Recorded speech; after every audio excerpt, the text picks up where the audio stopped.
दोस्तों, कुवैत से बड़ी अपडेट आ रही है कि कुवैत के ऊपर लगातार हमला किया जा रहा है। और यहाँ पर बताया यह गया कि कल जो हमला हुआ है उसमें एक बंदा घायल भी हुआ है। पूरी अपडेट क्या है, पूरी खबर क्या है, चलिए आपको बताते हैं। तो यहाँ पर बताया जा रहा है कुवैत सिविल डिफेंस की तरफ से कि कुवैत के ऊपर लगातार हमला जारी है।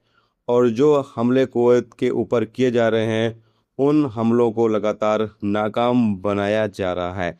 यहाँ बताया जा रहा है कि कुवैत के उत्तरी इलाके में जो हमला किया गया उसमें एक अधिकारी घायल भी हुआ है, जिसको इलाज के लिए अस्पताल में भर्ती करा दिया गया है, जबकि कुछ प्रॉपर्टी को भी नुकसान पहुंचा है।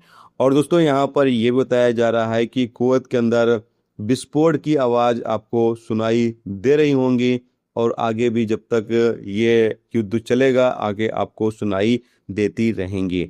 तो ऐसे में यहाँ पर कहा यह गया कि किसी को घबराने की जरूरत नहीं है। जो कुवैत के ऊपर हमले हो रहे हैं उनको इंटरसेप्ट करते वक्त ये आवाज़ आपको सुनाई दे रही होगी। इसके साथ दोस्तों अगली अपडेट यहाँ पर यह है कि कुवैत में 325 लोगों के सिविल आईडी से उनका एड्रेस डिलीट कर दिया गया है।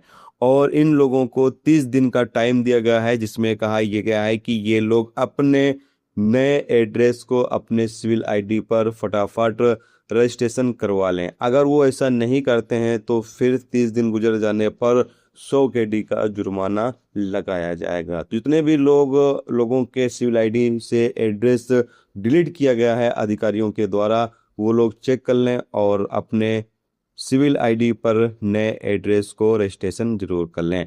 इसके साथ ही दोस्तों अगली अपडेट यहाँ पर यह है कि कुवैत में कई ऐसे प्रवासियों को गिरफ्तार किया गया है जो अपनी प्राइवेट कार में मुसाफिरों को इधर से उधर पहुंचाने का काम करते हैं, यानी टैक्सी वाला काम करते हैं अपनी प्राइवेट गाड़ी में।